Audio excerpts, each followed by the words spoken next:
Man,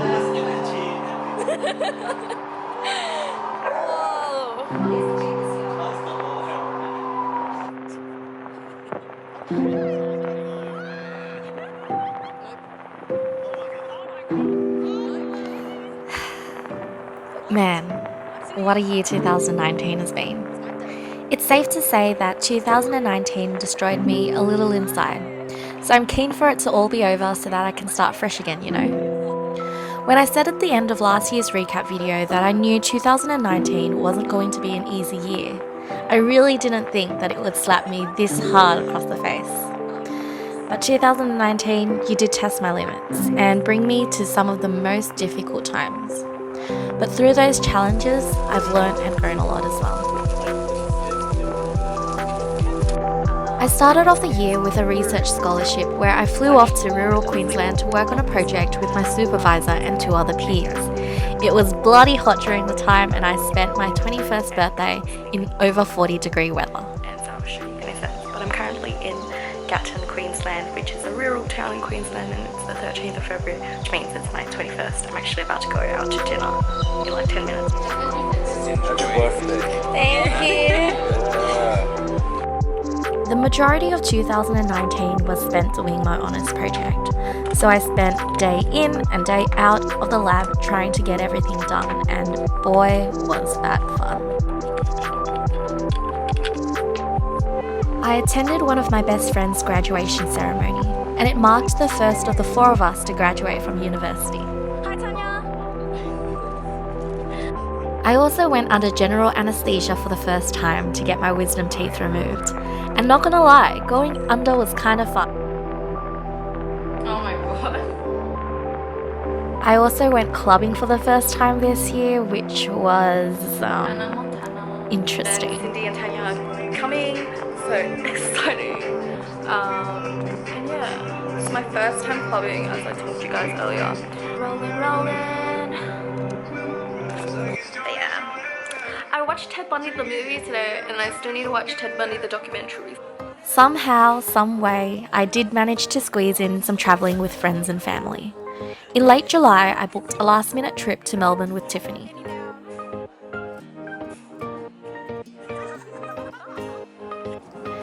In July, I headed to Taiwan and Tokyo with Erica and Cindy.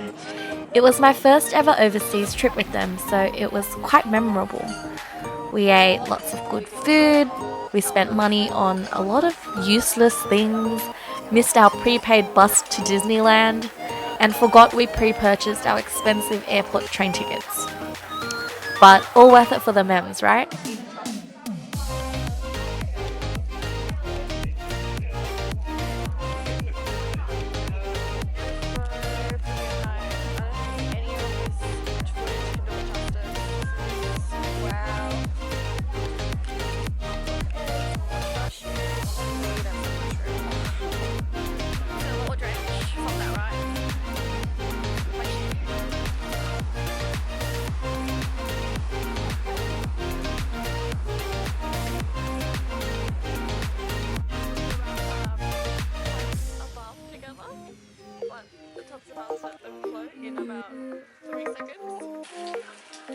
Let's pull up some questions that you guys sent in.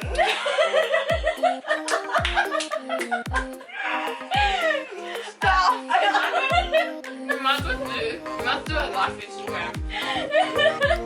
I asked you guys last week to send in some questions, and there were just so many questions.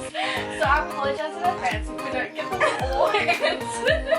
I talked to my doctor recently about like mental health and stuff. It was very uncomfortable, but basically she was saying that like maybe it was because I was raised up in a very sheltered environment and my parents were very protective, which I feel like a lot of us can relate with.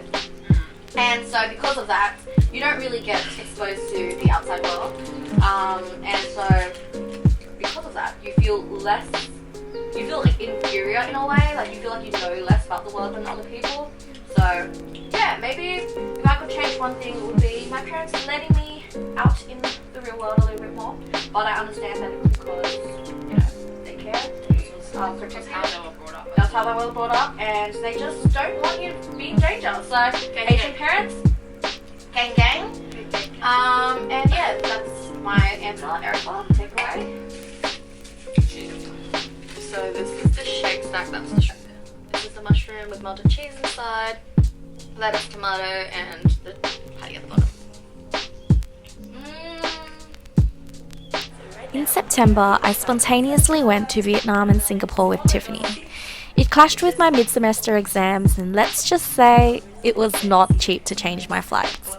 But it was worth it in the end to see my family and eat good food to get my mind off of some things.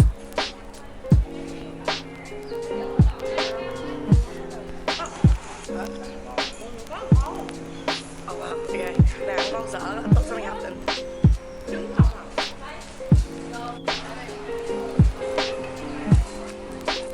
What are we doing? I have my first and very last ball. I've never been to a university ball before, but it is my last year at university, so I decided that I'm going to attend this year.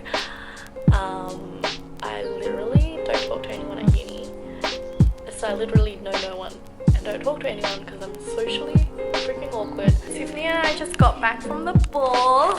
I'm a bit, more than a bit tipsy, but we're gonna probably head to the clubs now, probably go to Carter's, I'm not sure. But yeah. So I just finished my thesis presentation, which was the assessment task that I was probably most anxious about completing. The actual presentation itself went honestly great, like I couldn't have asked it to be any better. Like it was really nice knowing that like everyone knew how much effort and how much struggles I went through to get to this point. Like so this year, 2019 has been a shit show of a year, and after my presentation, some of the markers actually came up to me and they're like, we honestly don't know how you did that because it's just such a time-consuming process, and so much happened to me this year, and the fact that they just acknowledged how difficult it would have been just meant the world to me. Things are all coming together now, which is great, but initially I was just really ambitious. So now my project is basically like 2 mini honours projects within the honours project. I'm just so thankful, and I don't know, I feel so blessed, and I just feel so loved because before my presentation I had so many friends messaging me saying good luck, don't worry, you've got this, like I believe in you, and it's just so And I'm excited for 2020 to be about self-growth. I want to spend the year focusing on no one else but myself, as selfish as that sounds, to work towards being a better and happier version of myself. And hey, I'll see you again this time next year, yeah?